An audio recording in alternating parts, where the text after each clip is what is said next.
Welcome to my programming tutorial series for Roblox. If you hear background noises, that's okay, don't worry about them. In this episode, I'm going to show you how to create a variable.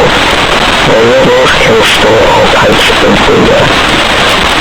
Now, when you make a new script or workspace, you'll see how it works. Just get rid of that, and now we can begin typing. Now, you want to localize your variable so it can prevent data leakage. Now, you type local and put it out,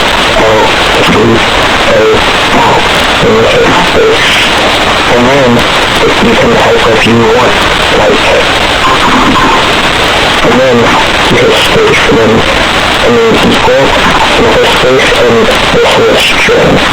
The string contains text. And another form is a variable. An integer.